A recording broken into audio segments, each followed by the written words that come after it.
إن الحمد لله نحمده ونستعينه ونستغفره ونعوذ بالله من شرور أنفسنا ومن سيئات أعمالنا من يهده الله فلا مضل له ومن يضلل فلا هادي له وأشهد أن لا إله إلا الله وحده لا شريك له وأشهد أن محمدا عبده ورسوله يا أيها الذين آمنوا اتقوا الله حق تقاته ولا تموتن إلا وأنتم مسلمون يا أيها الناس اتقوا ربكم الذي خلقكم من نفس واحدة وخلق منها زوجها وبث منهما رجالا كثيرا ونساء واتقوا الله الذي تساءلون به والأرحام إن الله كان عليكم رقيبا يا أيها الذين آمنوا اتقوا الله وقولوا قولا سديدا يصلح لكم أعمالكم ويغفر لكم ذنوبكم ومن يطع الله ورسوله فقد فاز فوزا عظيما. أما بعد فإن أصدق الحديث كتاب الله وخير الهدى هدى محمد صلى الله عليه وعلى آله وسلم وشر الأمور محدثاتها وكل محدثة بدعة وكل بدعة ضلالة وكل ضلالة في النار. أيها الإخوة أعزني الله وإياكم. Saudara-saudara saya kaum muslimin yang saya muliakan,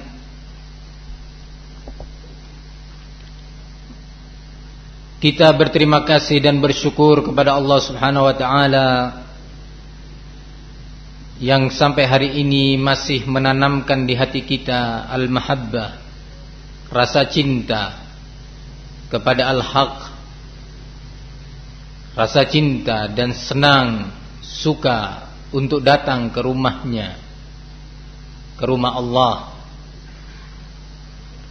untuk cinta dan suka kepada al-khair dan ahlul khair, kepada kebaikan dan kepada orang-orang yang berbuat kebaikan. Suatu nikmat yang luar biasa yang tidaklah Allah memberikannya kepada setiap hambanya. Ikhwani fid din, azani Allah wa iyyakum. Mudah-mudahan tentunya nikmat ini ditambah oleh Allah Subhanahu wa taala dan kita dengannya diberi ats-tsabat, kekokohan dan ketetapan hati sampai kita bertemu Allah Subhanahu wa taala.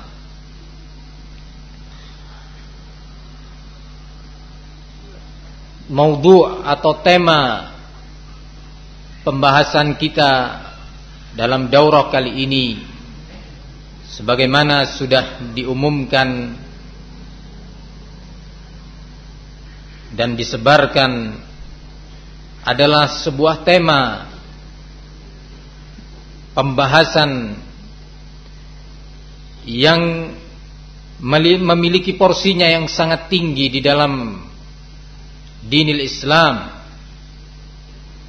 yang mau tidak mau dan harus setiap pribadi muslim untuk mengerti dan mengenalnya, karena setiap pribadi akan dituntut oleh Allah Subhanahu wa taala pertanggunggan jawabannya tentang nasib dirinya, nasib keluarga, nasib umatnya.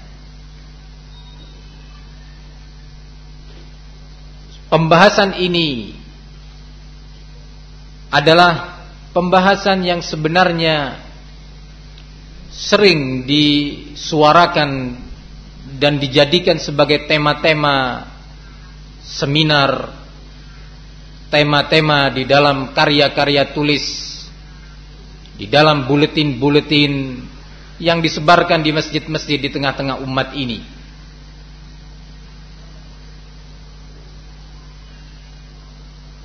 Namun dalam kajian siang hari ini kita ingin mencoba mengenal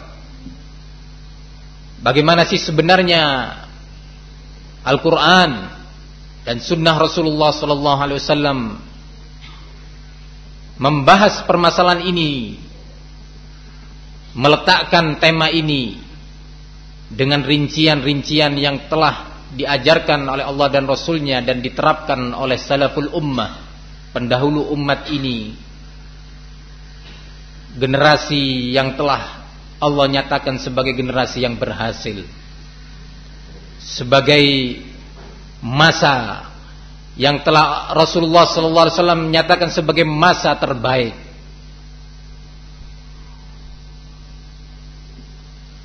Kita pun berharap kita sampai kepada keberhasilan dan kebaikan yang telah mereka raih, yang telah mereka dapatkan dengan izin Allah.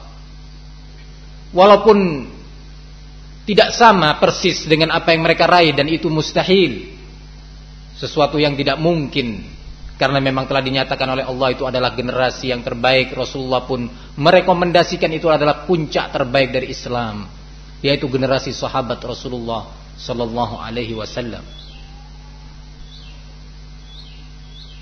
Tetapi sebagaimana dinyatakan dalam pepatah, ma la yudrak julluhu la yutrak kulluh, sesuatu yang tidak mungkin kita dapatkan mayoritasnya, suatu tujuan atau target yang sulit bagi kita untuk meraih mayoritas dari target tersebut atau persentase yang besar, maka janganlah kemudian ditinggalkan secara keseluruhan. Ikhwani fiddin rahimani wa rahimakumullah, pembahasan tentang daulah Islamiyah, khilafah Islamiyah adalah pembahasan yang menarik, karena dalam pembahasan ini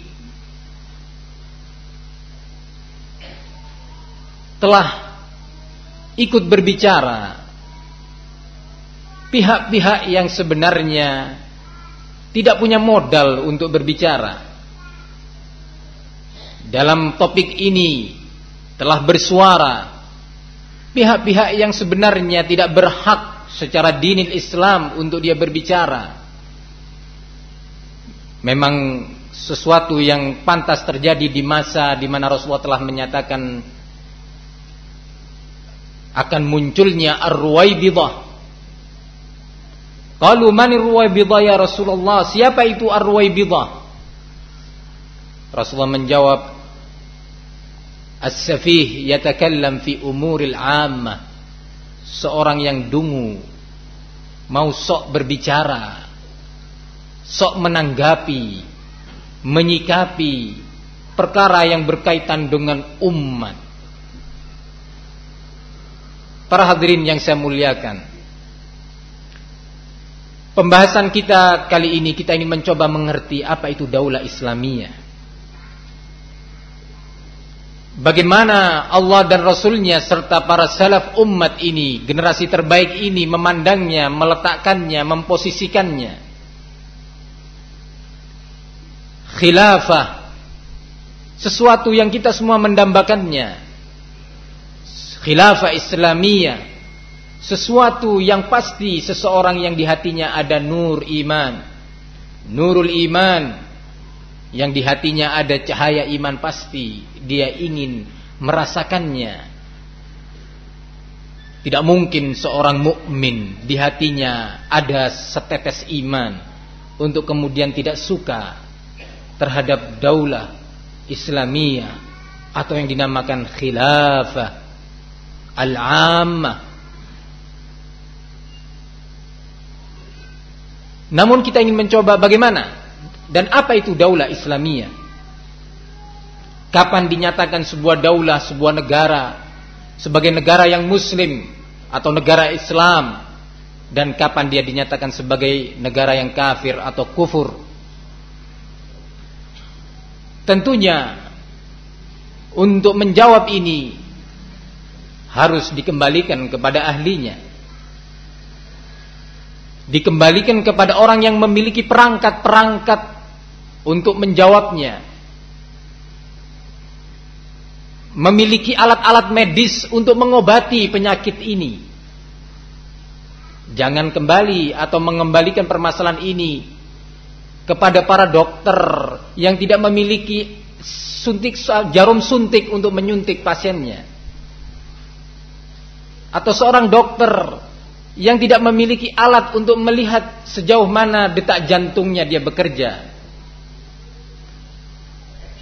Kembalikan kepada ahlinya. Karena kalau sesuatu perkara tidak dikembalikan kepada ahlinya, Rasulullah menyatakan idza wusidal amru ila ghairi ahli fantadhiris sa'ah. Kalau suatu perkara sudah disandarkan, dikembalikan, dipercayakan kepada yang bukan bagiannya, tunggu saatnya, tunggu kiamat, tunggu kehancurannya. Ini yang terjadi di masa ini. Para hadirin yang saya muliakan, sebelum kita memasuki definisi-definisi tentang daulah Islamiyah yang dipaparkan oleh para ulama,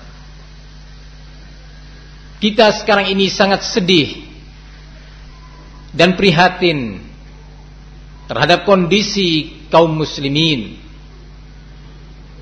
terhadap kondisi umat Islam,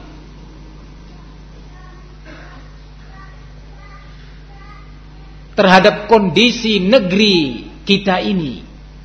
Benar-benar negeri kita sekarang ini, kalau boleh kita gambarkan, berada di persimpangan jalan, berada di perempatan jalan raya yang sangat besar. Ketika seorang yang berada di persimpangan jalan itu, atau penguasa atau pemerintah kita yang sedang sekarang ini berada di persimpangan jalan tersebut, mau menentukan kebijaksanaan untuk melanjutkan ke arah depan, berjalan ke arah yang lurus ke depan, dari seberang jalan di sebelah kanan sana ada jeritan menjerit, ini zalim, ini kebijaksanaan yang tidak adil. Akhirnya dia menoleh ke arah kanan, mempertimbangkan jeritan tersebut, dan mencoba untuk mulai menggerakkan kaki kanannya untuk berbelok ke kanan. Tiba-tiba dari arah kiri menyatakan, ini perampasan hak, ini tidak memperhatikan kepentingan-kepentingan grassroots. Akhirnya mulai dia berpikir untuk melangkahkan kaki kirinya ke arah kiri di persimpangan jalan. Dari arah belakang tiba-tiba tanpa dirasa ada sebuah batu mengenai pelipisnya. Dengan menjerit, kembalikan hak kami, kalian pengkhianat, kalian pendusta. Serba bingung di persimpangan jalan. Dalam keadaan seperti ini, di mana kesempatan untuk masing-masing pihak dari kalangan Ruwaibidah, kesempatan untuk bersikap dan menyikapi kondisi bagi mereka dari kalangan Ruwaibidah itu terbuka lebar-lebar, baik yang berbentuk LSM sekuler yang menyuarakan dirinya sok membela kepentingan umat, ataupun organisasi-organisasi sosial komunis yang juga menyuarakan kemaslahatan umat, ataupun pula yang sok bernafaskan Islam, menyuarakan dirinya sebagai pembela-pembela keadilan, pembela-pembela orang yang terzalimi. Suasana semakin carut marut, membuat seorang tidak mengerti kemana dia harus melangkah. Kita ingin melihat, mengkaji, meluangkan waktu kita untuk mendengar, membahas bagaimana Allah Subhanahu wa ta'ala di dalam Al-Quran dan Rasulnya sebagai pembimbing umat ini, sebagai uswah. Uswah bukan hanya dalam perkara tersenyum, yang selalu digambarkan oleh para dai di atas mimbar bahwa Rasulullah adalah orang yang murah senyum. Bukan pula uswah hanya sebatas bagaimana Rasulullah bergaul dan berhubungan, berinteraksi dengan keluarganya. Bukan itu saja yang dimaksud dengan uswah. Tetapi uswah yang bersifat universal, bersifat umum, menyeluruh, mewakili dinil Islam yang bersifat kafah. Maka beliau adalah uswah dalam urusan rumah tangga. Beliau adalah uswah di dalam urusan bertetangga. Beliau uswah di dalam menghadapi orang-orang jahil dengan senyum-senyumnya dan sikapnya yang lembut. Namun beliau juga uswah di dalam berdakwah. Beliau adalah uswah di dalam menghadapi muskilah, problema-problema umat. Beliau adalah uswah di dalam membimbing umat menghadapi lingkungannya, menghadapi penguasanya. Uswah dalam perkara akidah dan prinsip-prinsip Islam. Inilah yang Allah nyatakan, laqad kana lakum fi rasulillahi uswatun hasanah. Sesungguhnya telah ada bagi kalian wahai kaum muslimin pada diri Rasul tauladan yang baik. Tauladan yang baik dalam seluruh aspek Islam. Ikhwani fid din, azzani Allah wa iyyakum.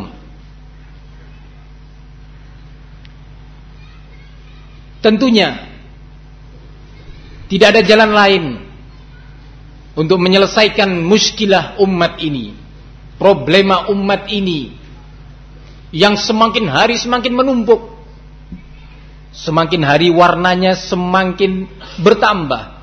Bukan hanya bertambah kuantitas dari warna tersebut, bahkan yang tadinya warnanya merah terang berubah menjadi merah kegelap-gelapan, mengarah menjadi ungu. Semakin kabur. Kondisi yang benar-benar mau tidak mau jalan keluarnya adalah apa yang dinyatakan oleh Rasulullah sallallahu alaihi wasallam ketika mengingatkan umat ini di saat kehinaan dan kerendahan menimpanya. Rasulullah menyatakan, la yanzi'uhu ankum hatta tarji'u ila dinikum, dalam hadis Abdullah ibni Umar yang diriwayatkan oleh Imam Ahmad dan Imam Abu Dawud. Sesungguhnya Allah tidak akan mengangkat kehancuran dan kehinaan yang menimpa, yang kalian alami, kecuali apabila kalian mau kembali kepada agama kalian. Bagaimana cara kembali? Cara kembali menurut siapa? Tidak ada lain kecuali apa yang dijawab oleh Rasulullah sallallahu alaihi wasallam. Fa innahu man ya'ish minkum fasayara ikhtilafan katsira fa 'alaikum bisunnati wa sunnatil khulafa'ir rasyidin. Di saat kalian menyaksikan adanya simpang siurnya permasalahan, perselisihan dan perdebatan, di saat itu wajib, kata Rasulullah, untuk kalian berpegang teguh kepada bimbinganku, prinsipku dan prinsip para khulafa'ir rasyidin. Dalam nasihat beliau yang lainnya, ketika Rasulullah sallallahu alaihi wasallam ditanya, siapa itu al-firqatun najiyah, Taifah an-najiyah al-mansurah, siapa mereka yang akan selamat ya Rasulullah? Rasulullah memberikan semacam batasan yang bisa digunakan pada setiap waktu dan di setiap tempat, yang bisa diaplikasikan pada setiap generasi.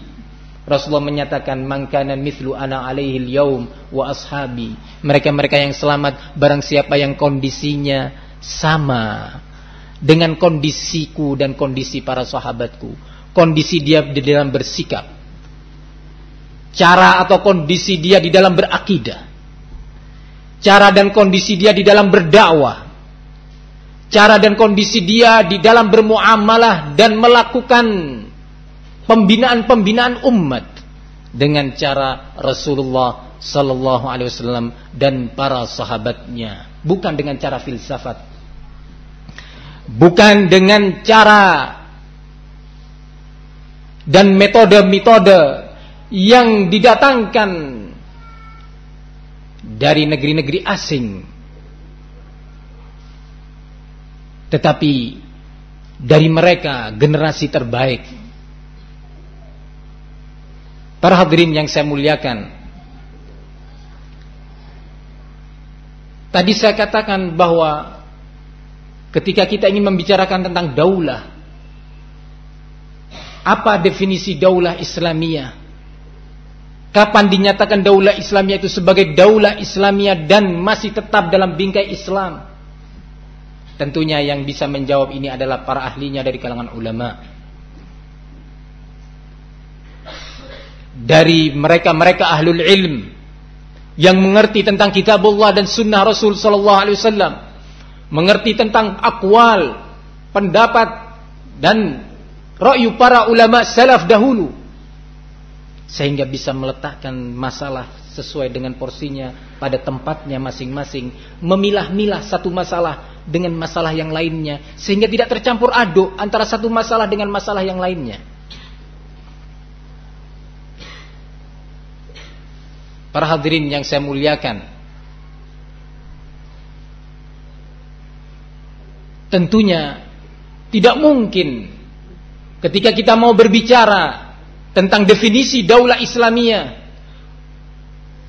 atau menilai sebuah masyarakat muslim untuk kemudian dinyatakan apakah masyarakat ini masyarakat muslim ataukah masyarakat jahiliyah, tidak mungkin kita mengembalikannya kepada Ruwaibidah, mengembalikannya kepada para orator yang pandai berorasi, atau mengembalikannya kepada para provokator yang bisanya hanya membakar emosi umat, yang bisanya hanya menyuarakan bahwa dia adalah pembela kepentingan umat. Memang para hadirin, di masa-masa seperti ini atau hampir di setiap masa, terkhusus ketika kejahilan telah melanda umat, terkhusus di generasi atau pada generasi yang mayoritasnya adalah orang-orang yang tidak mengerti tentang ad-din, tentang petuah-petuah sang uswatun hasanah. Slogan yang paling enak dan paling laku, paling gampang memasarkannya adalah slogan yang menyuarakan membela kepentingan-kepentingan perut manusia, slogan yang menyuarakan membela kepentingan-kepentingan syahwat manusia. Paling enak. Ini bisa laku keras dan dengan cepat dapat pengikut. Suara yang menyatakan kita akan mengembalikan hak rakyat yang dirampas. Wah, ini membuat dingin hati sebagian pihak. Suara yang seperti ini suara yang menjanjikan, yang luar biasa pengaruhnya di tengah-tengah umat yang jahil, di tengah-tengah umat yang jauh dari bimbingan sunnah Rasulullah sallallahu alaihi wasallam. Coba kita akan melihat dan mendengar apa itu definisi daulah Islamiyah.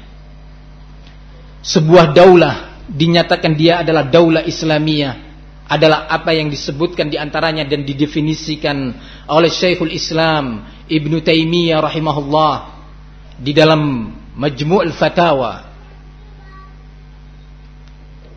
di mana beliau menyatakan, wa kaunul ardi dara kufrin wa dara iman atau dara fasiqin laysat sifatan lazimatan laha bal hiya sifatun 'aridatun bihasabi sukkaniha. Untuk dinyatakan sebuah daerah atau sebuah negeri sebagai negeri yang kufur atau negeri iman, atau untuk dinyatakan sebagai negerinya orang-orang fasik, bukanlah kemudian sifat ini adalah sifat yang melekat secara terus-menerus.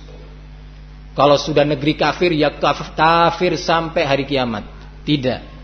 Atau kemudian ideallah negeri Islam adalah menjadi negeri Islam seterusnya sampai hari kiamat tanpa mengalami perubahan dengan sebab-sebab yang merubahnya. Tidak, kata Syekhul Islam. Bahkan sifat-sifat ini atau kriteria ini, penamaan ini disesuaikan dengan kondisi penduduknya atau kondisi rakyatnya. dijelaskan oleh Al-Imam Asy-Syaukani rahimahullah di dalam kitabnya As-Sailul Jarrar juz yang keempat. Beliau menyebutkan al-i'tibaru bidhuhuril kalimah fa in kanatil awamiru wan nawahi fid dari li ahli al-islam bihaitsu la yastati'u man fiha minal kuffar an yatadhahara bi kufrihi illa likaunihi ma'dhunan lahu bidzalik min ahli al-islam fahadhihi darul islam. Tolak ukurnya, kata beliau, adalah sebuah negeri dinyatakan sebagai negeri Islam apabila urusan pemerintah atau perintah dan larangan, yakni aturan-aturan di negeri tersebut dipegang oleh kaum muslimin, sehingga dengan itu tidak lagi mampu orang-orang kafir untuk menampilkan kekufurannya kecuali hanya sebatas yang diizinkan oleh para penguasa muslimin di negeri tersebut. Maka kondisi yang seperti ini, kata beliau, inilah negeri Islam. Wala yadhurru dhuhuru al-khisalil kufriyah fiha. Tidak pengaruh kalau ternyata di negeri itu masih muncul beberapa praktek-praktek kekufuran. Li'annaha lam tadhhar biquwatil kuffar, karena praktek-praktek kekufuran itu tidaklah terjadi dengan sebab kekuatan orang-orang kafir di negeri tersebut yang mendominasi. Bukan dikarenakan kekuatan orang-orang kafir yang dominan, tetapi memang kaum muslimin pun membiarkannya.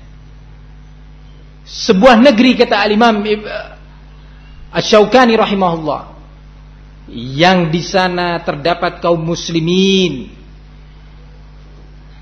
yang mereka menentukan permasalahan, dalam pengertian tidaklah kemudian orang-orang kafir menjadi dominan di negeri tersebut untuk mempraktekkan kekufurannya, kecuali memang dalam batas-batas yang diizinkan oleh kaum muslimin, sehingga benar-benar kondisi orang kafir di tempat tersebut minoritas dan benar-benar mereka tidak dengan leluasa menampilkan praktek-praktek kekufurannya.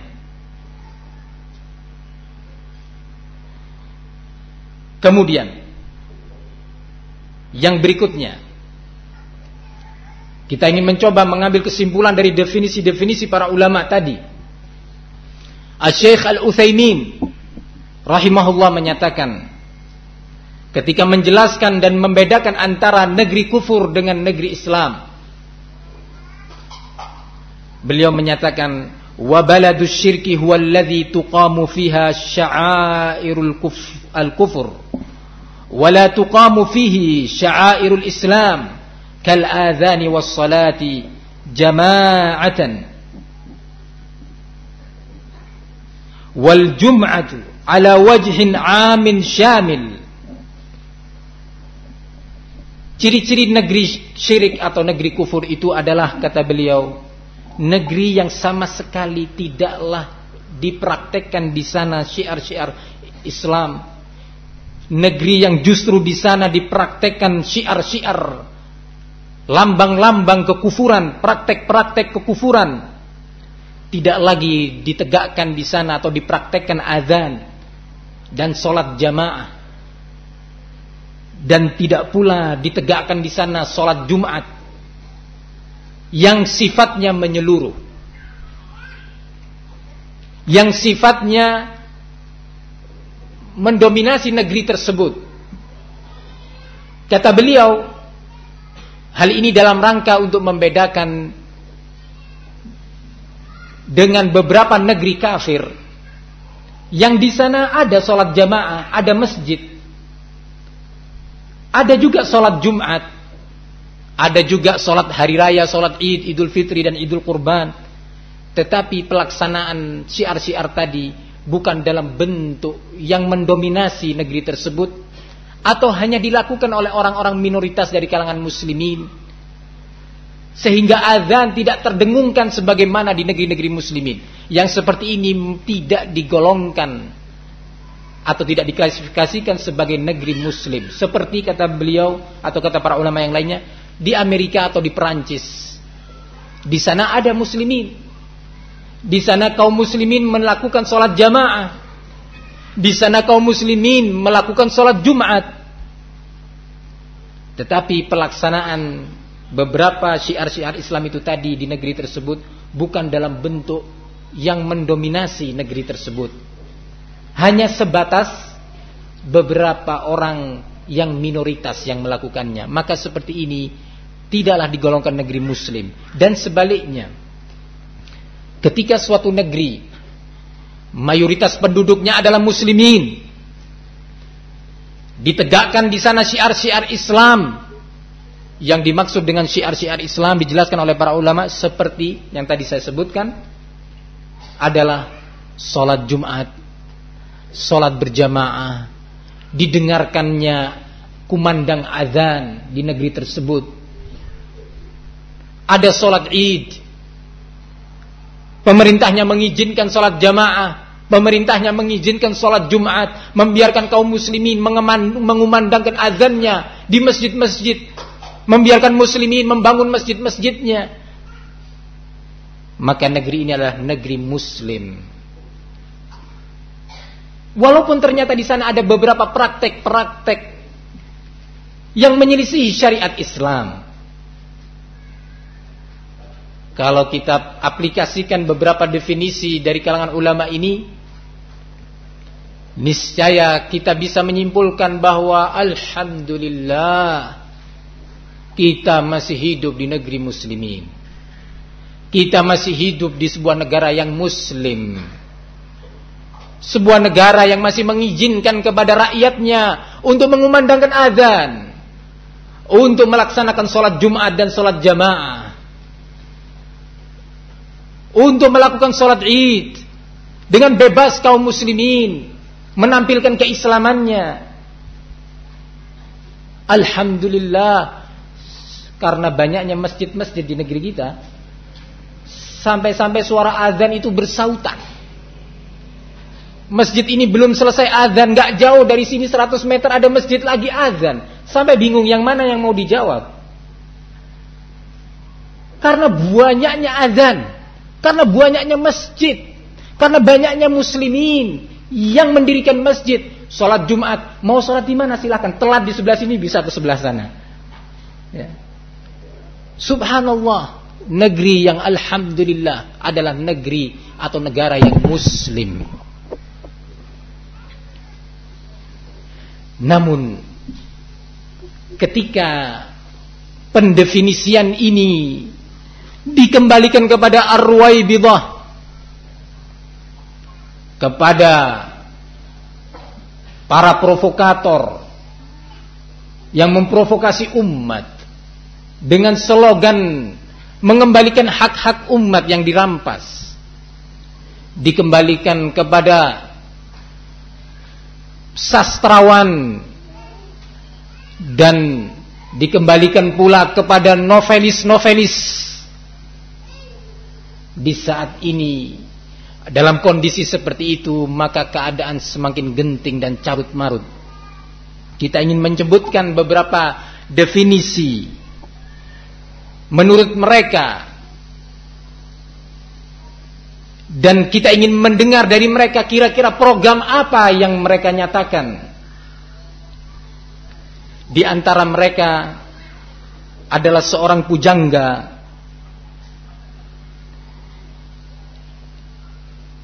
yang dikenal, saya katakan dia seorang pujangga karena memang dia adalah pujangga. Tidak pantas untuk diangkat kedudukannya lebih dari sebatas seorang pujangga, yaitu Sayyid Qutb. Di dalam buku-bukunya yang dengan tegas menyatakan bahwa tidak ada lagi di muka bumi ini negeri muslim, Tidak ada lagi di muka bumi ini masyarakat yang muslim. Bahkan dengan tegas di dalam salah satu karyanya yaitu Zilalil Quran, dia menyatakan dan menyarankan kaum muslimin untuk menjauhi masjid-masjid yang tidak ubahnya, kata dia, itu adalah tempat-tempat ibadah jahiliyah. Masya Allah. Masjid-masjid kaum muslimin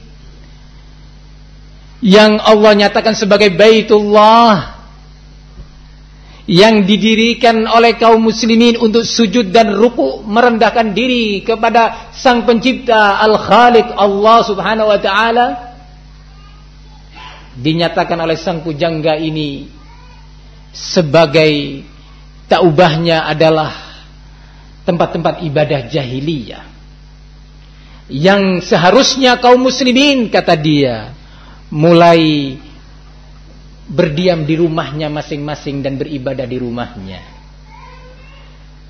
sebagai bentuk kesedihan karena tidak adanya lagi tempat ibadah muslimin, karena tidak ada lagi, tidak didapati lagi masyarakat muslim.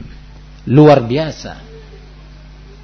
Para hadirin yang saya muliakan, suatu bentuk pemikiran Khawarij yang telah disebutkan oleh Rasulullah sallallahu alaihi wasallam. Ini salah satu bentuk kesimpulan yang disimpulkan oleh salah satu pujangga yang dielu-elukan oleh sebagian umat ini yang hanya sibuk dengan qila wa qal, yang hanya sibuk dengan kepentingan-kepentingan dia tanpa mau memberikan waktu dan pikirannya untuk Islam. Para hadirin yang saya muliakan, begitu juga apa yang dinyatakan oleh salah satu tokoh provokasi yang juga dielu-elukan, tokoh provokasi yang telah memprovokasi banyak umat, banyak muslimin di banyak negara, sehingga muncullah, lahirlah di balik provokasi itu kekacauan dan ketidaktentraman hidup umat, ketidaktenangan dakwah, ketidaktenangan kaum muslimin untuk beribadah dengan ibadahnya yang sempurna. Dia menyatakan dalam sebuah bukunya yang dikenal dengan Hadmul Khilafah wa Bina'uha, peruntuhan khilafah dan bagaimana membangunnya kembali, judulnya yang luar biasa. Judul buku sang provokator ini adalah Hadmul Khilafah wa Bina'uha, hancurnya atau penghancuran perobohan khilafah, bangunan khilafah, dan bagaimana mengembalikan bangunan tersebut. Yaitu penulis yang dikenal dengan namanya Abdullah Azzam. Dengan tegas dia menyatakan dalam bukunya tersebut, adapun jika kamu sampai ke medan jihad kemudian setelah itu kamu berpikir tentang negeri kelahiranmu yang tidak menumbuhkan pepohonan ataupun tanaman, pepohonan yang ada telah ditebang, dicabut dan dirobohkan sampai ke akar-akarnya. Negeri yang dimaksud dengan pepohonan di sini adalah syariat Islam. Jika Anda telah sampai ke medan jihad, yaitu Afghanistan yang dia maksudkan, dia adalah seorang yang berkebangsaan Palestina, tinggal di Afghanistan. Sementara Anda masih saja memikirkan negeri Anda yang tidak tumbuh di sana pepohonan, bahkan pepohonan yang telah ada ditebang dan dicabut. Tidak tumbuh syariat Islam, bahkan syariat Islam yang telah ada di sana justru ditumbangkan. Dan di muka kebun itu berdiri lelaki bengis yang mengangkat pedangnya kepada siapa saja yang hendak memasuki kebun tersebut untuk menanam pohon. Kata-kata filsafat yang penuh dengan filsafat. Di depan kebun tersebut telah berdiri seorang laki-laki bengis, yakni penguasa yang bengis, yang memegang pedangnya. Dan kemudian dia mengangkat pedang tersebut bagi barang siapa yang ingin masuk ke kebun tersebut untuk menanam pohon. Kemudian, kamu tetap bersikeras tinggal di negeri tersebut? Masih ingin tetap tinggal di negeri yang kondisinya seperti itu? Dalam keadaan tidak bisa berbuat apa-apa, tidak berani mengucap sepatah kata pun. Entah sepatah kata apapun yang dia maksud di sini dengan kalimat dia sepatah kata. Alhamdulillah di negeri-negeri muslimin masih bisa berdakwah ketika dakwah itu memang benar-benar di atas bimbingan Rasulullah sallallahu alaihi wasallam. Tetapi ketika usaha provokasi telah diberi nama dakwah dan diselimuti dengan selimut pergerakan Islam, maka di saat itu telah memancing emosi pihak penguasa untuk bertindak. Kemudian Anda masih berada di negeri tersebut, maka kata sang Abdullah Azzam ini, di mana uzurmu di hadapan Rabbul Alamin pada hari kiamat? Kemudian menyebutkan ayat yang berisi tentang wajibnya berhijrah.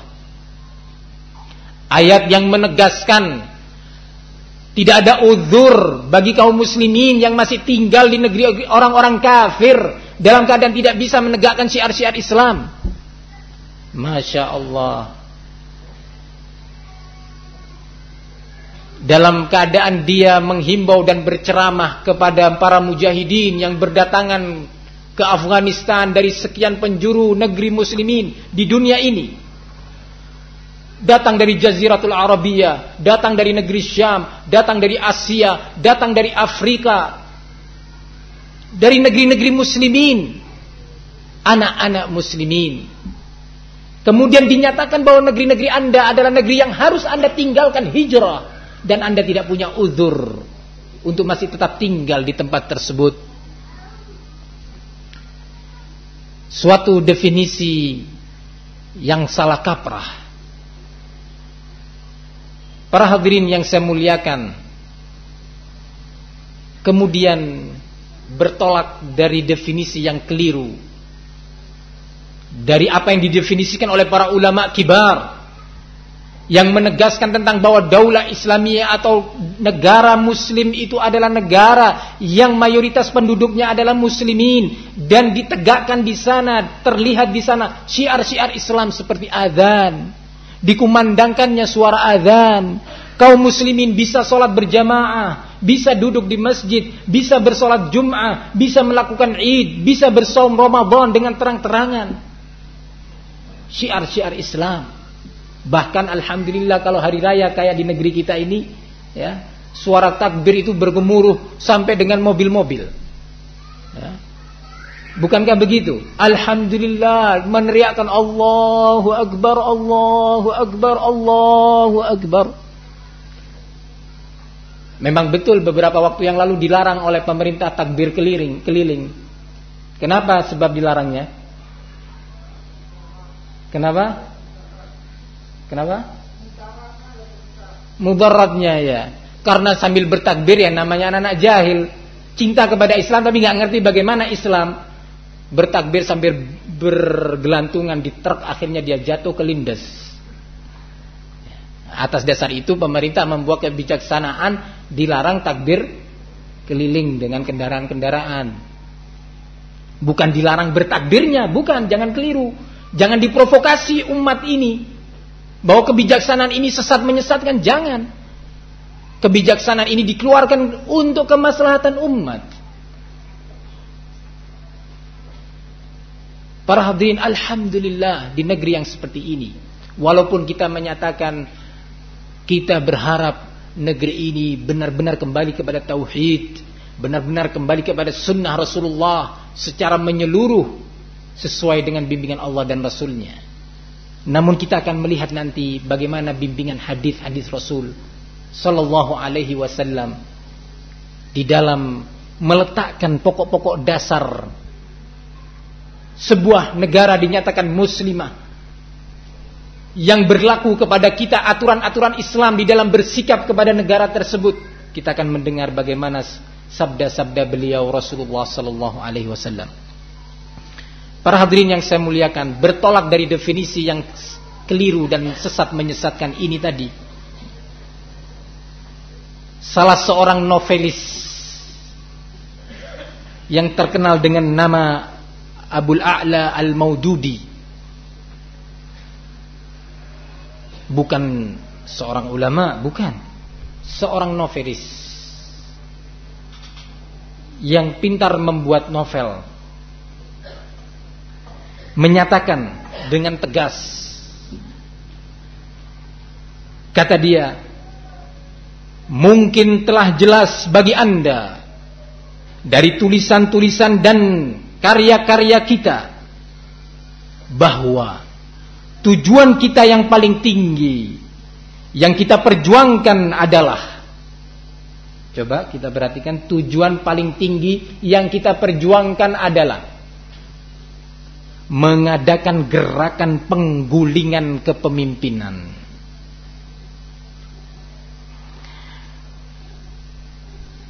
Kalimat ini diucapkan dalam salah satu novelnya yang berjudul Al-Usus Al-Akhlaqiyah Lil Harakatil Islamiyah, pokok-pokok dasar akhlak bagi pergerakan Islam, pokok-pokok dasar moral bagi pergerakan Islam. Tujuan utamanya adalah dari pergerakannya menggulingkan kepemimpinan. Dalam buku yang sama dia menyatakan,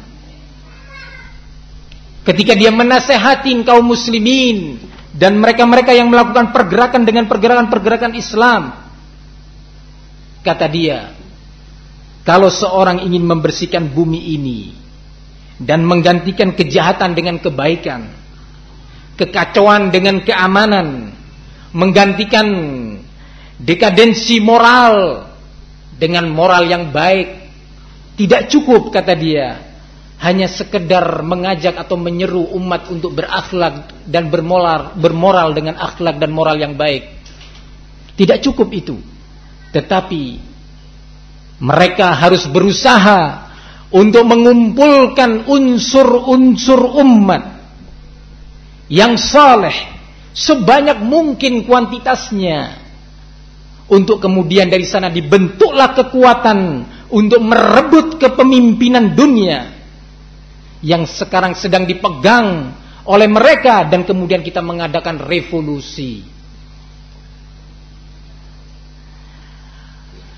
Novel-novel seperti ini bersebaran di tengah-tengah umat, dibaca oleh kaum muslimin, tanpa bisa umat menilai kira-kira ini betul-betul sesuai dengan hadiyun nabawi ataukah tidak.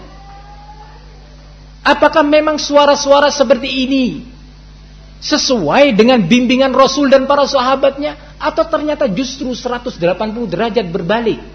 Umat tidak memiliki filter yang cukup. Umat bermodalkan sebagiannya emosi kecintaannya kepada Islam, satu.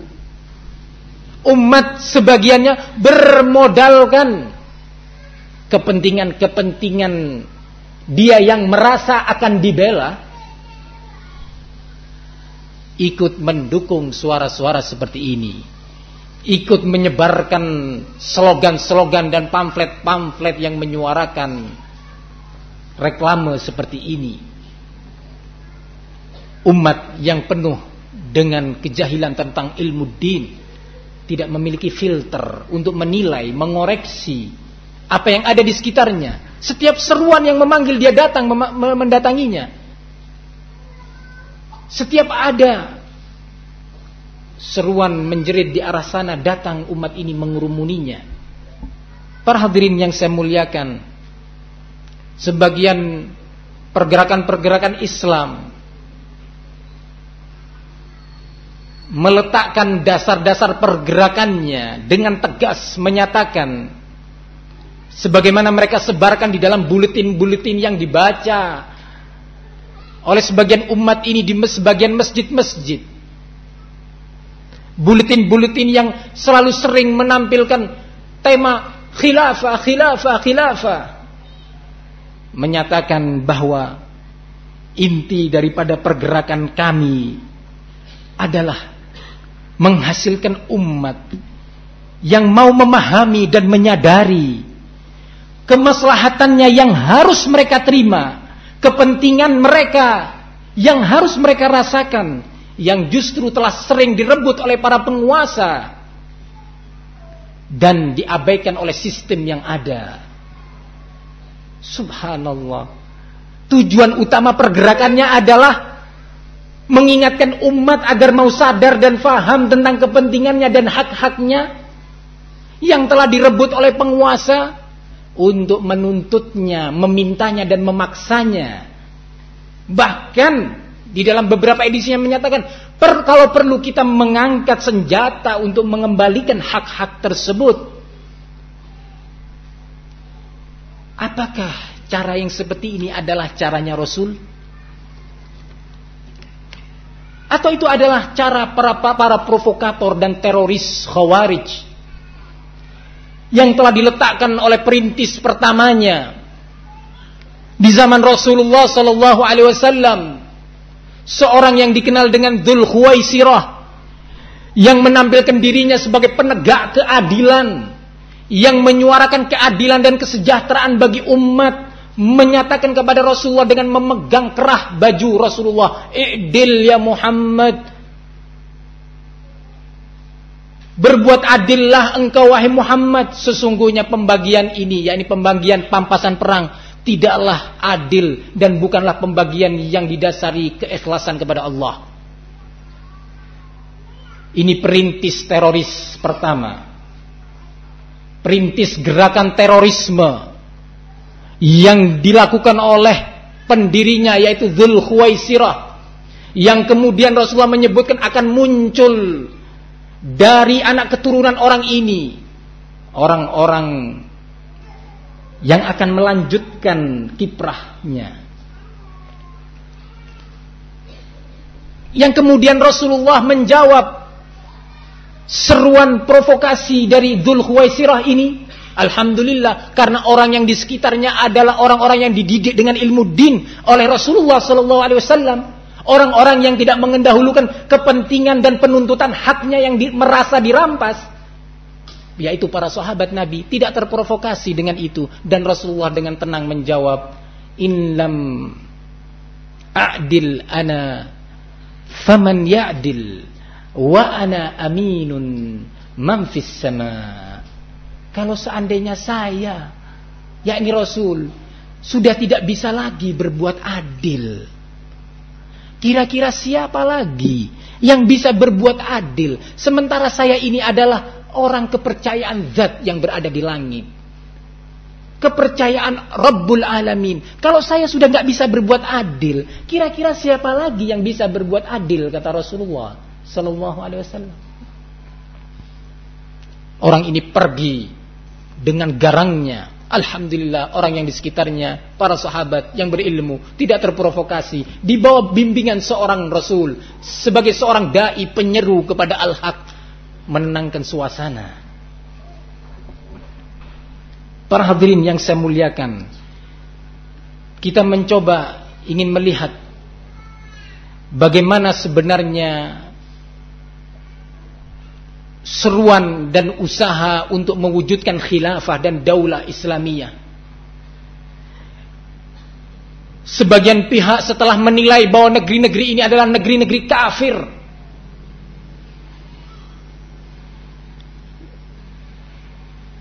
setelah menilai bahwa kondisi yang ada ini adalah kondisi kufur, kemudian mereka berusaha untuk, kata mereka, mengembalikan khilafah, menegakkan daulah Islamiyah. Kita ingin nanti juga membahas bagaimana Rasulullah SAW dan Allah sebelumnya membimbingkan kepada kita untuk kita sampai dan berhasil menggapai daulah dan khilafah. Sebagaimana telah digapai oleh Rasul dan Khulafa ar-Rasyidin. Sebagaimana telah digapai dan dirasakan nikmatnya oleh generasi terbaik para sahabat.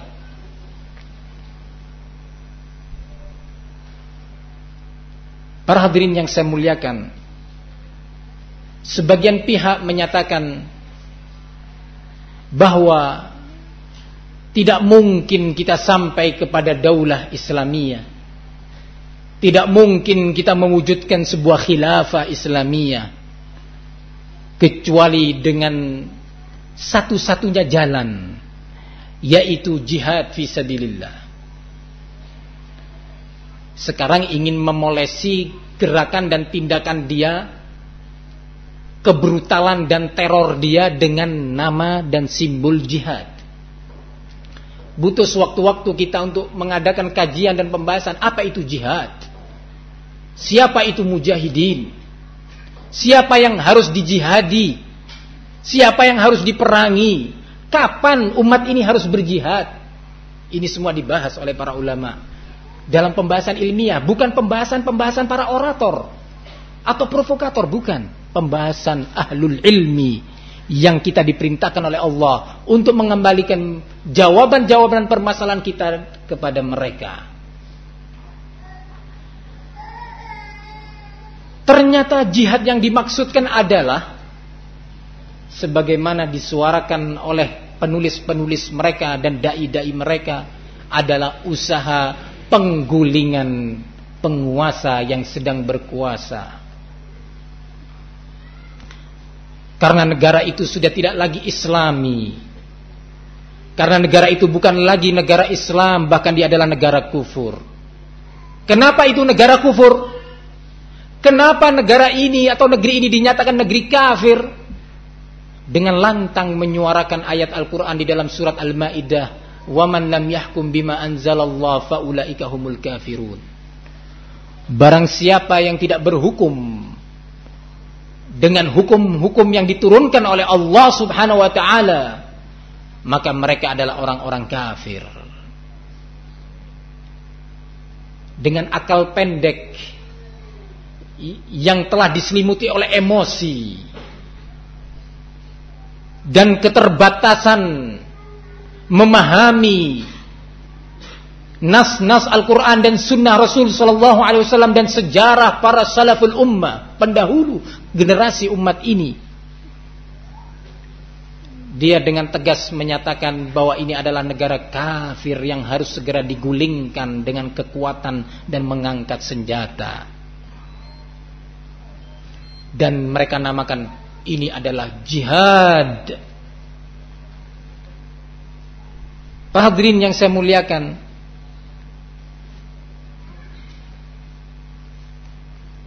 tentang ayat di dalam surat Al-Ma'idah yang sering mungkin ditampilkan di dalam buletin-buletin mereka dalam sekian edisi, وَمَنْ لَمْ يَحْكُمْ بِمَا أَنْزَلَ اللَّهُ فَأُولَئِكَ هُمُ الْكَافِرُونَ. Barang siapa yang belum berhukum dan tidak berhukum dengan hukum-hukum yang Allah turunkan, maka mereka adalah orang-orang kafir. Lupa mereka atau sok lupa, jahil mereka atau pura-pura jahil, karena telah dikuasai oleh emosi dan marahnya terhadap beberapa ayat yang lainnya yang juga di surat yang sama. Di dalam surat Al-Ma'idah juga Allah menyatakan وَمَنْ لَمْ يَحْكُمْ بِمَا أَنْزَلَ اللَّهُ فَأُولَئِكَ هُمُ الظَّالِمُونَ. Kalau tadi faulaika humul kafirun, maka pada ayat yang berikutnya Allah menyatakan faulaika humudz zalimun. Label yang berbeda dengan yang sebelumnya. Pada ayat yang berikutnya Allah menyatakan wa man lam yahkum bima anzalallah faulaika humul fasiqun. Barang siapa yang tidak berhukum dengan hukum-hukum yang Allah turunkan, maka dia adalah orang-orang fasik. Pertama adalah orang-orang kafir, kata Allah. Yang kedua Allah nyatakan sebagai orang-orang zalim. Yang ketiga Allah nyatakan sebagai orang-orang fasik. Kenapa? Dan apa yang menyebabkan label yang berbeda ini? Tentunya jawabannya harus pula dikembalikan kepada ahlinya. Para mufassirin dari kalangan sahabat, orang-orang yang lebih mengerti tentang Al-Quran, orang-orang yang lebih mengerti tentang bahasa Al-Quran, tentang makna Al-Quran, yang turun dengan bahasa mereka. Lebih mengerti tentang Al-Quran karena mereka menerima Al-Quran melalui pembimbingnya langsung sebagai aminun man fis sama, pembawa amanat zat yang berada di langit, yaitu Rasul, di bawah bimbingan wahyu. Itu para sahabat. Ibnu Abbas, anak paman Rasul, seorang anak muda yang telah didoakan oleh Allah, oleh Rasulullah sallallahu alaihi wasallam untuk diberi ilmu tentang din dan difahamkan tentang Al-Quran, menyatakan tentang makna ayat wa man lam yahkum bima anzalallah faulaika humul kafirun dalam sebuah athar yang diriwayatkan oleh Al-Imam At-Tabari rahimahullah dalam tafsirnya. Kata Ibnu Abbas, kufrun duna kufrin, makna kafirun dalam ayat ini adalah kekufuran yang tidak mengeluarkan pelakunya dari bingkai keislaman. Kira-kira masihkah kita akan mengikuti kejahilan dan emosi kita untuk dengan serampangan kita memaknakan ayat Al-Quran, atau dengan tawadhu dan dengan penuh pengakuan dari kita bahwa kita adalah orang-orang jahil yang harus mengembalikan makna dan tafsir Al-Quran kepada generasi awal dari umat ini? Ini Ibnu Abbas, didikan Nabi, bukan didikan Universitas Al-Azhar di Kairo, bukan. Bukan hasil pendidikan sebuah universitas di Pakistan, bukan. Tetapi hasil didikan seorang Rasul. Dengan tegas menyatakan bahwa yang dimaksud dengan ayat ini bukan kekufuran yang mengeluarkan seseorang keluar dari Islam, yang dengannya menjadi halal darahnya. Para hadirin yang saya muliakan,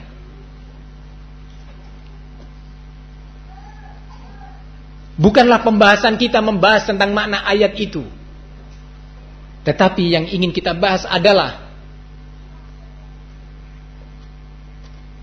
kesimpulan-kesimpulan yang keliru dan menyesatkan,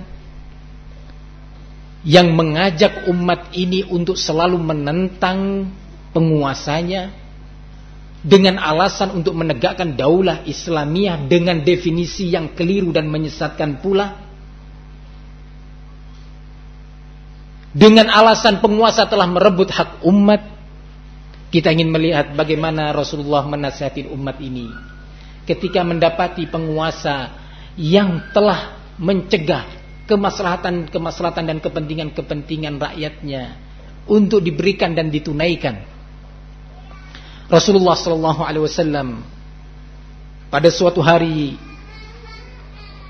beliau menyampaikan kepada salah seorang sahabatnya ketika beliau ditanya, yaitu oleh seorang sahabat yang bernama Wa'il bin Hujr.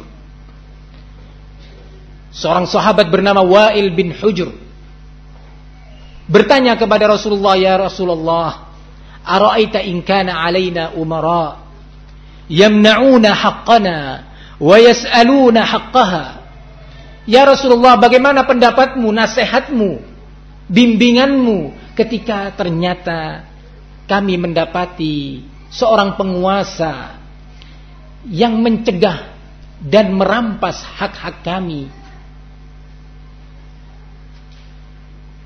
dan memaksakan kepada kami untuk selalu menunaikan kewajiban-kewajiban kami kepada mereka. Bagaimana ya Rasulullah nasihat engkau?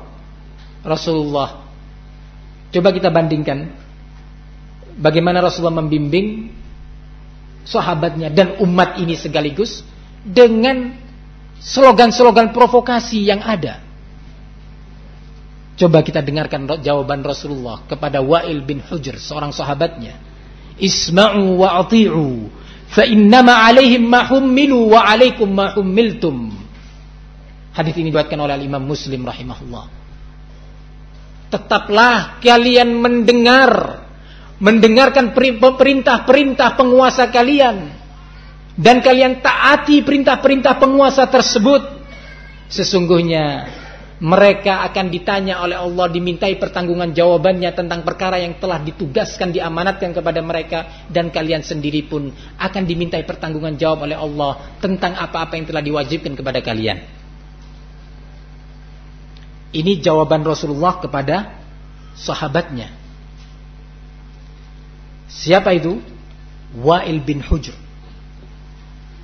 Dalam riwayat lain, Rasulullah sallallahu alaihi wasallam menyatakan, kalau tadi Wa'il bin Hujr, sekarang ini dari sahabat Hudzaifah ibnul Yaman, di mana Rasulullah menyatakan, yakunu ba'di a'immatun la yahtaduna bihadyi wa la yastannuna bisunnati wa sayaqumu fikum rijalun qulubuhum qulubus syayatin fi jismani insanin.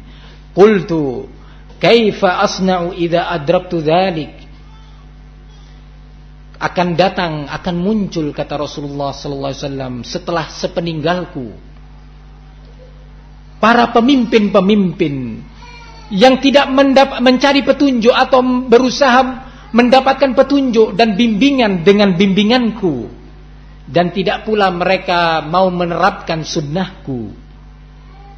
Dan akan datang pula di kalangan mereka penguasa-penguasa yang hati mereka, kolbu mereka itu adalah kolbunya syaitan, berada di jasadnya insan. Hatinya, kolbunya itu kolbunya syaitan yang hidup di dalam tubuh manusia. Coba bayangkan, hatinya syaitan. Luar biasa. Bukan hatinya preman, hatinya syaitan. Apa jawaban nasihat Rasulullah SAW ketika Hudzaifah bertanya? Memang Hudzaifah juga sering bertanya kepada Rasulullah tentang perkara ini. Ketika Rasulullah memberitakan berita ini yang akan menimpa umat, langsung Hudzaifah bertanya, kaifa asna? Apa yang bisa kami lakukan? Sikap apa yang bisa kami lakukan ya Rasulullah ketika kami mendapati kondisi yang seperti itu? Pimpinan-pimpinan yang hatinya adalah hatinya syaitan, berada di tubuh manusia, tidak mau mengambil petunjuk-petunjuknya Rasul, tidak mau menerapkan sunnahnya Rasul. Bagaimana kata Rasulullah? Adakan demo, buat pamflet dan spanduk-spanduk, kumpulkan para pemuda menjerit-jerit dengan speaker-speaker. Inikah petua Rasul? Seorang murabbi, seorang pembimbing yang memberikan tarbiyah ilahiyah, menjawab, tasma'u wa tuti'u lil amir wa in daraba dhahraka wa akhadha malak. Tetaplah engkau mendengar dan taat kepada pimpinan engkau, walaupun pimpinan tersebut mencambuk punggungmu dan merampas hartamu. Sedikit-sedikit tilang, sedikit-sedikit prit, sedikit-sedikit. Nggak boleh bicara gini, nggak boleh begitu, peraturan ini, peraturan, mana kebebasan kami? Sebentar-sebentar bayar ini, bayar itu, sebentar-bentar begini. Mana hak kami? Lebih parah lagi, kalau arena provokasi ini terjadi di mimbar-mimbar Jumat sampai mimbar itu bergoyang. Subhanallah. Cara-cara yang telah dirintis oleh perintis teroris pertama. Siapa itu? Dzul Khuwaisirah. Ini adalah bentuk teror. Hati-hati, teror itu bukan hanya dalam bentuk gerakan fisik, bukan. Teror itu bisa dalam bentuk teror fikri, teror pemikiran, yang dihembuskan melalui berbagai macam media, yang tak luput pula masjid-masjid kaum muslimin pun dari usaha-usaha teror fikri ini tadi, teror pemikiran. Para hadirin yang saya muliakan, mari kita lihat lagi yang berikutnya, bimbingan sang murabbi ilahi. Bukan murabbi yang cara berpikirnya dipengaruhi oleh buku-buku orang-orang semacam Yusuf Al-Qaradawi yang bangga terhadap keberhasilan Israel di dalam menerapkan demokrasi di negerinya, dengan mengucapkan selamat kepada negara Israel atas keberhasilan usaha yang telah mereka lakukan dengan merobohkan Peres. Siapa itu? Simon Peres. Nah, mengucapkan selamat dengan mengatakan dalam nada bangga terhadap penerapan demokrasi di negeri Israel, negaranya Yahudi. Dia menyatakan kalau seandainya Allah menampakkan dirinya kepada umat manusia dan mengkampanyekan dirinya untuk dipilih, niscaya Allah tidak akan mampu mendapatkan keberhasilan seperti yang telah didapatkan oleh orang-orang Yahudi di Israel. Kalimat ini bukan kalimat yang dinukil dari warung kopi atau dari warung nasi pecel sambil makan pecel cerita, bukan. Ini diucapkan, direkam dalam kaset dan disebarkan di dalam majalah-majalah dan surat kabar. Di antaranya adalah surat kabar Al-Watan di negeri Arab sana. Luar biasa kalimat kufur. Bukan jalan keluar para murabbi yang pemikirannya dipengaruhi oleh pemikiran orang-orang semacam Yusuf Al-Qaradawi yang menyatakan kita bersaudara dengan Yahudi dan Nasara. Saudara kita hadir di dalam sekian muktamar persatuan-persatuan agama di dunia.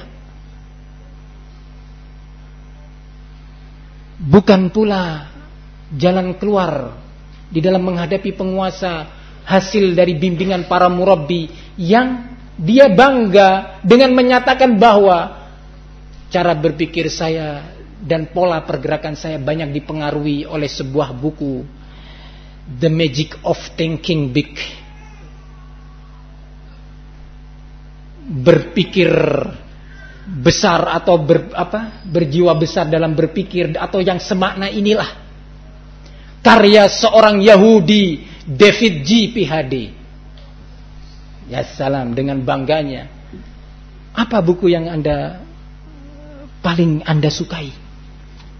Buku apa yang paling Anda gemari, yang bisa mempengaruhi pola berpikir Anda? Oh, ada sebuah buku yang telah terjual dengan kurang lebih 4 juta eksemplar. 4 juta. Dengan cetakan sekian kali cetak. Judulnya adalah Keajaiban Berjiwa Besar. Bahasa Maduranya yang tadi itu. Barakallahu fikum. Apakah murabbi-murabbi umat yang seperti ini yang akan dicalonkan sebagai pemimpin umat dan akan membawa umat, menggiring umat untuk mengembalikan khilafah Islamiyah? Apa mungkin? Ataukah jawabannya adalah harus dikembalikan kepada murabbi-murabbi yang berjalan di atas tarbiyah ilahiyah, di atas manhaj salaful ummah, di bawah bimbingan Rasul dan para sahabatnya dan para a'immah? Tentunya jawabannya tidak bisa dipungkiri adalah yang kedua. Kita lihat bagaimana bimbingan sang murabbi yang berikutnya. Suatu hari seorang sahabat bernama Abu Dzar Al-Ghifari, subhanallah, ketemunya sama Abu Dzar pada waktu itu. Kita tahu Abu Dzar ini orang yang pemberani, yang memiliki cemburu yang luar biasa, ya. Orang-orang yang diantara sifatnya la yakhafuna fillah laumata laim. Kalau mau bertindak tidak pernah takut terhadap celaan orang-orang yang mencela. Ini Abu Dzar. Ketika mengumumkan keislamannya sempat dicegah, sudah jangan bicara dulu. Enggak khawatir, bicara dia dengan tegas. di dekat Ka'bah akhirnya dipukuli oleh orang-orang Quraisy sampai dia jatuh pingsan. Ini Abu Dzar dengan keberaniannya. Suatu hari Abu Dzar tidur di Masjid Madinah, Masjid Nabawi. Qala atani Rasulullah sallallahu alaihi wasallam wa ana naimun fi Masjidil Madinah. Datang kepadaku Rasulullah sallallahu alaihi wasallam dalam keadaan aku pada waktu itu tidur di Masjid Madinah, yakni Masjid Rasul. Fadarabani birijlihi faqala, kemudian Rasulullah membangunkan dia dengan menendangkan kakinya. Hei, bangun, kata Rasulullah. Di sini para ulama memberi bab bolehnya membangunkan seorang dengan kakinya. Oh, ini kalau di negeri kita kurang ajar ini. Enggak sesuai dengan adab ini. Nah, pernah dilakukan oleh Rasul SAW, bukan dengan niatan menghina, bukan. Nah, kemudian ala araka naiman fihi, bukankah engkau telah tidur di masjid ini wahai Abu Dzar? Qultu ya Nabi Allah ghalabatni aini. Ya Rasulullah, aku sudah enggak bisa nahan ngantuk ini. Qala kaifa tasna idza ukhrijta minhu? Kemudian Rasulullah mengungkapkan sebuah pertanyaan kepada Abu Dzar yang telah terbangun dari tidurnya. Wahai Abu Dzar, kira-kira sikap apa yang akan Anda ambil, yang akan engkau ambil ketika engkau diusir dari Masjid Madinah ini? Dijelaskan oleh para syurah, diusir oleh penguasa yang zalim dari Masjid Madinah ini. Dijawab oleh Hudzaifah, ati asy-Syam al-ardh al-muqaddasah al-mubarakah. Aku akan mengungsi pergi ke negeri Syam, bumi yang suci, yang penuh dengan barakah. Syam itu kalau sekarang Syria, Lebanon, Palestina, Yordan. Ini Syam sekarang. Aku akan pergi ke sana. Qala kaifa tasna' idza ukhrijta minasy-Syam? Lalu gimana sikapmu kalau seandainya ternyata di negeri Syam pun kamu diusir oleh penguasa? Qala, Abu Dzar dengan tegas dia menjawab, a'udu ilaih, aku ya tetap kembali ke Syam, katanya Abu Dzar. Qala ma asna'u ya Nabi Allah adribu bisayfi? Abu Dzar bertanya, kira-kira gimana ya Rasulullah di saat seperti itu aku diusir dari sana, diusir dari sini, diusir loh ini. Nah, apakah aku akan menebaskan pedangku ini? Ya, ini mau bertindak. Bukan hanya pasang spanduk protes, enggak. Ya. Tapi langsung, gimana kira-kira? Pedang ini mau aku tebaskan? Rasulullah faqala an-nabiy sallallahu alaihi wasallam, ala adulluka ala ma huwa khairun min dzalika wa aqrabu rusyda? Maukah wahai Abu Dzar, aku bimbing engkau kepada sebuah bimbingan yang tentunya lebih baik dari cara bersikap seperti itu dan lebih tepat atau lebih mendekat kepada ketepatan dan kepada al-haq? Abu Dzar tentunya menjawab iya. Ya. Apa kata Rasulullah? Tasma' wa tuti'u wa tansaqu lahum haitsu saquka. Hendaknya engkau tetap mendengar perintah pimpinanmu dan taat kepada pimpinanmu, dan hendaknya engkau pergi kemana pimpinanmu menggiringmu atau mengusirmu. Sabar. Oh, enggak bisa Rasul. Masa hak kebebasan saya untuk berdiam bertempat tinggal dirampas? Enggak. Langsung dengar Abu Dzar. Nah, loh, diusir dari Masjid Madinah pergi ke Syam, sampai di Syam diusir. Madinah ke Syam itu bukan jarak kayak Masjid Al-Qalam ke alun-alun, bukan. Urusannya gampang kan kalau ke alun-alun. Naik becak, diusir dari alun-alun pergi ke mana? Gor sana. Gampang kan, tinggal naik angkot. Ini diusir dari negeri, satu negeri ke negeri yang lain oleh penguasa. Bukan perkara yang gampang. Atau bisa naik Garuda Airways misalkan. Enggak bisa. Di tengah padang pasir. Kata Rasulullah, sabar. Tetap mendengar dan taat kepada pimpinanmu. Dan hendaklah engkau ikuti. Engkau pergi kemana pimpinanmu menggiringmu. Sila pergi sudah. Kenapa Rasulullah memberi bimbingan seperti ini? Karena Rasulullah tahu di bawah bimbingan wahyu. Rasulullah mengerti di bawah cahaya wahyu ilahi bahwa tindakan melawan penguasa sebagai bentuk ketidaksabaran terhadap hak-haknya yang dirampas, atau kemaslahatan dan kepentingan dia yang dihalangi, itu akan mendatangkan kemadaratan, mafsadah, efek negatif yang jauh lebih besar bagi umat ini. Ini bimbingan Nabi Allah Muhammad bin Abdullah sallallahu alaihi wasallam. Ikhwani fid din, azzani Allah wa iyyakum. Terlalu banyak hadis-hadis yang menjelaskan tentang bagaimana Rasulullah mengarahkan umat ini, mentarbiyah umat ini. Insyaallah kita akan lanjutkan pada season yang berikutnya atau kajian yang berikutnya. Setelah saat ini insyaallah tiba waktunya Al-Ustaz Ruwaifi akan menyampaikan materi beliau. Dan jika ada hal yang perlu disampaikan dan ditanyakan sebagaimana tadi diumumkan oleh panitia, ditulis di kertas agar bisa dibaca dengan baik, tentunya dengan EYD, artinya bahasa yang bisa difahami. Nah, bahasa yang bisa dimengerti, kemudian dikumpulkan di panitia sebelum zuhur. Wallahu ta'ala alam bissawab. Sampai kita ketemu pada kajian yang berikutnya. Subhanakallahumma wa bihamdika asyhadu an la ilaha illa anta astaghfiruka wa atubu ilaik.